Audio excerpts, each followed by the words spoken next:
Hello my family, তোমরা আশা করি ভালো আছো। আমিও আছি বেশ। তোমাদের সঙ্গে অনেক দিন পর ভিডিও শেয়ার করছি। আর এই ভিডিওটা হচ্ছে আমার সংসার আলাদা হওয়ার বেশ 2-4 দিন পর, বা আর একটু বেশি হবে হয়তো, মানে সপ্তাহখানেক পরও হতে পারে। আমার এক্স্যাক্টলি ডেটটা মনে নেই। তখন আমার মেয়ে খুবই ছোট, তখন 7 মাস বয়স। তখন আমাদের সংসার আলাদা হয়েছিল। তখনকারই ভিডিও তোমাদের সঙ্গে শেয়ার করছি। আমার বর এই উনুনটা বানিয়ে দিয়েছিল, আর এখানে আমি খড়ের জালে রান্না করতাম। একটা ছোট্ট গ্যাস ছিল আর ওভেন কেনা হয়েছিল, সেটা দিয়েই রান্না করা হতো। দেখতেই পাচ্ছ রান্নাঘরটা সবে সবে তৈরি হয়েছে, এখানে পিটিয়ে তৈরি করা হয়েছিল। মেয়ে আমার কাছে ছিল, আমি তোমাদেরকে দেখাতে পারলাম না। তারপর এখানে একে একে মাছগুলো ভেজে নিচ্ছি, তরকারি করব। আর কোড়ক হয়েছিল, কোড়ক ভাজবো বলে কোড়কগুলো কেটে ভালো করে বেছে রেখে দিয়েছিলাম। তারপর আমি প্রথমে ভাবলাম বাঁধাকপির চচ্চড়িটা করে নিই। যেহেতু সবে সবে আলাদা হয়েছিলাম, কী করব না করব রান্না কিছুই বুঝতে পারতাম না।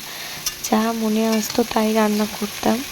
তো এইভাবেই সংসার করতে করতে আজ আমি গুছিয়ে সংসার করতে শিখে গেছি। 2 বছর টানা আমি সংসার করছি, আলাদা সংসার।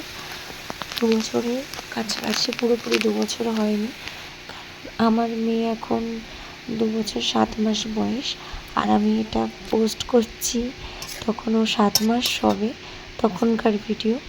আর 2 বছর এখনও হয়নি। যাই হোক, আর পেঁপের চাটনি করবো বলে পেঁপেটাকে গ্রেট করে রেখে দিয়েছি। এখানে আমার বাঁধাকপির চচ্চড়িটা সেদ্ধ হয়ে গেছে, জল কমে যেতে আমি এবার ওটাকে ভালো করে কষিয়ে নিচ্ছি। তারপরে ওটাকে আমি নামিয়ে নেবো ভালো করে। পেঁপের চাটনি করবো বলে পেঁপেটাকেও সামান্য ভেজে সেদ্ধ করে নেব, তারপরে চিনির রসে ফোটাবো। তো যাই হোক, সবটা তো দেখাতে পারছিলাম না, কারণ মেয়ে আমার কোলে ছিল, তখন কোলে ঘুমাচ্ছিল, যার জন্য তোমাদেরকে দেখাতে পারলাম না। তো এভাবে আগে সেদ্ধ করে নিয়ে তারপরে আমি এটাকে চিনি দিয়ে করব। তার ভিতরে দেখো আমি এই কোড়ক ভেজে নিয়েছি, বাঁধাকপির চচ্চড়ি করে নিয়েছি, আর এটা পুঁই শাক, আলু, বেগুন, ডাল দিয়ে ঘন্ট হবে। তা ওটা করা হয়ে গেছিলো, আর তোমাদেরকে দেখালাম না। আমি এই যে মেয়ের খাবারটা করে নিয়েছি, ওকে এবার খাইয়ে দেবো। তো ও খালি ছিল বলে আমি পোস্ট করলাম না ওইভাবে।